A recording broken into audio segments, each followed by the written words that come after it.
Alors, on va commencer par la correction de l'exercice 1. Donc, c'était encore un exercice où il fallait trouver le prix hors taxe. Donc, je vais vous réexpliquer vite fait une dernière fois comment fonctionne cette TVA. Donc, on a un vendeur qui va fixer un prix hors taxe.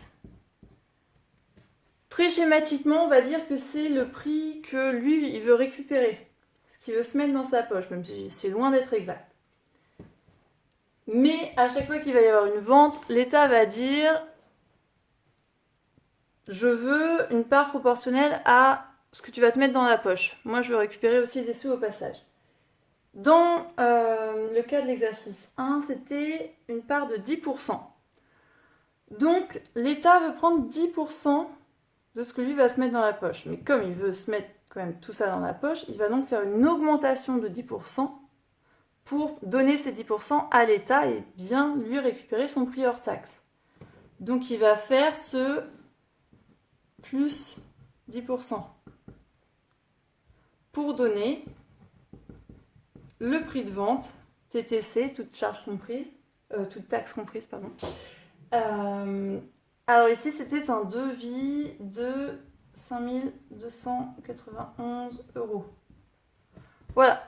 Donc ça, c'est ce que va dépenser l'acheteur. Mais le vendeur va se mettre uniquement ce prix hors taxe dans la poche.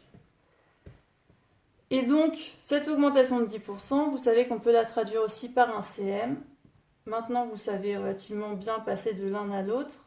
Donc, c'est un CM de 1,1 quand on augmente de 10%. Donc, on va avoir le prix hors taxe qui va être multiplié par 1,1 et à ce moment-là, ça donnera 5291 €.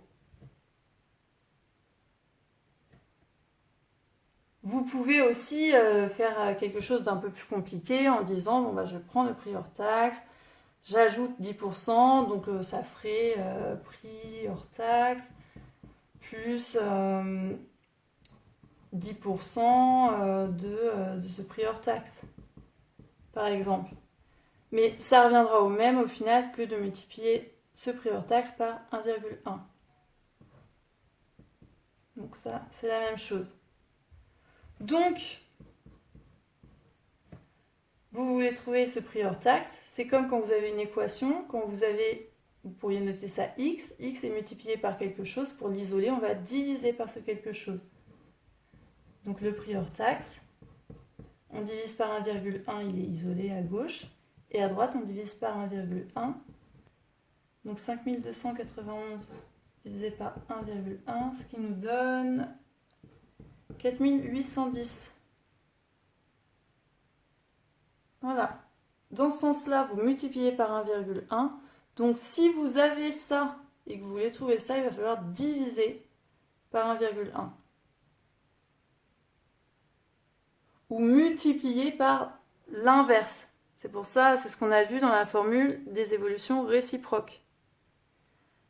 Alors, comment c'était rédigé?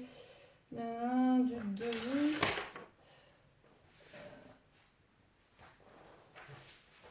Le devis. Non, c'est le devis hors taxe. Donc, le devis hors taxe s'élève à 4810 €. Vous évitez de me mettre des unités, des euros, des pourcentages dans les calculs, vous les mettez uniquement dans la conclusion.